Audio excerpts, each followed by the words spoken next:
Welcome to కైటివ్ media. తెలంగాణలో ఊరూరా జరుగుతున్న సర్పంచ్ ఎన్నికలపై అధికార హస్తం పార్టీ గట్టిగా పోరాడుతున్నట్లు కనిపిస్తోంది. ఇటీవల జరిగిన జూబ్లీహిల్స్ ఉప ఎన్నికల ఫలితాలు కాంగ్రెస్ పార్టీకి ఊపిరిపోశాయి. హస్తం శ్రేణుల్లో బీసీ నేతల్లో సరికొత్త జోష్ నింపాయని చెప్పాలి. జూబ్లీహిల్స్ మాదిరి అందరూ ఏకతాటి మీద ఉండి పల్లెల్లో ఎమ్మెల్యేలు రిజల్ట్ తీసుకురావాలని ఆయా నియోజకవర్గ శాసనసభ్యులకు ఇప్పటికే సీఎం రేవంత్ రెడ్డి ఆదేశించారు. ప్రతి ఎమ్మెల్యేకు టార్గెట్లు కూడా ఫిక్స్ చేశారు. అందుకే ఎమ్మెల్యేలతో పాటు చిన్న చితక లోకల్ లీడర్లు కూడా పల్లెలోనే మకాం వేసి అక్కడే ఉంటున్నారు. గ్రామాల్లో పార్టీ తరఫున ఒకే అభ్యర్థి నిలబడేలా ప్లాన్ చేస్తున్నారు. ఇప్పటికే ఇద్దరు ముగ్గురు నిలబడితే పార్టీకి మైనస్ కాబట్టి అలా జరగకుండా ఒకరిని మినహాయించి మిగతా వారిచే నామినేషన్ విత్డ్రా చేపిస్తున్నారు. వీరికి తోడు ఇప్పుడు కొత్తగా డిసిసి అధ్యక్షులు కూడా తోడయ్యారు. కొత్తగా పదవులు వచ్చిన వారు ఎలాగూ హుషారుగా పనిచేస్తారని తెలిసిందే కదా. అందుకే డిసిసి అధ్యక్షులు కూడా గ్రామాల్లో తిరుగుతూ కాంగ్రెస్ పథకాలను వివరిస్తూ తమ అభ్యర్థులకు ఓట్లు వేసేలా ప్రత్యేక హామీలు కూడా ఇప్పిస్తున్నారు. సరిగా పనిచేయని డిసిసి అధ్యక్షులు పదవులు పోతాయని ఇప్పటికే మీనాక్షి నటరాజన్ తేల్చి చెప్పారు. ఆమె ఆదేశాలతో డిసిసి అధ్యక్షులు బాగానే కష్టపడుతున్నారు.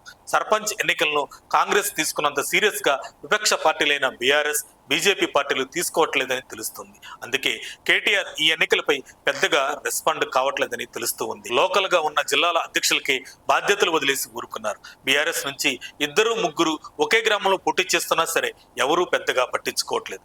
ఎవరు గెలిచినా మనవాళ్లే కదా అన్నట్టు లైట్ తీసుకుంటున్నారు. అటు బీజేపీకి లోకల్ గా పెద్దగా అభ్యర్థులు కూడా లేరు. అందుకే ఆ పార్టీ ఎమ్మెల్యేలు, ఎంపీలు ఎక్కడా కనిపించట్లేదు.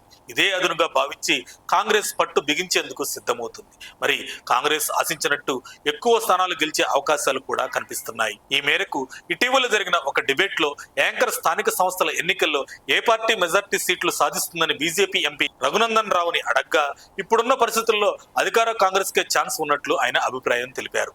ఎందుకు అని సదరు యాంకర్ అడగ్గా పంచాయతీ ఎన్నికల్లో ఎప్పుడైనా అధికారంలో ఏ పార్టీ ఉంటే ఆ పార్టీ వైపే విజయావకాశాలు ఉంటాయని జవాబిచ్చారు. ఉదాహరణకు గత 10 ఏళ్లలో బీఆర్ఎస్ పార్టీ మెజార్టీ సర్పంచ్ అభ్యర్థులను గెలిపించుకుందని చెప్పారు. మరి చూద్దాం రఘునందన్ జోస్యం ఏ మేరకు ఫలిస్తుందో, మరి ఏ పార్టీకి ఎన్ని సీట్లు వస్తాయో. మరిన్ని అప్డేట్స్ కోసం మా కాయ్ టీవీని సబ్స్క్రైబ్ చేసుకోండి. మా వీడియో కనుక మీకు నచ్చినట్లయితే లైక్ చేయండి, షేర్ చేయండి. మీ విలువైన అభిప్రాయాలను కామెంట్ బాక్స్లో తెలియజేయండి.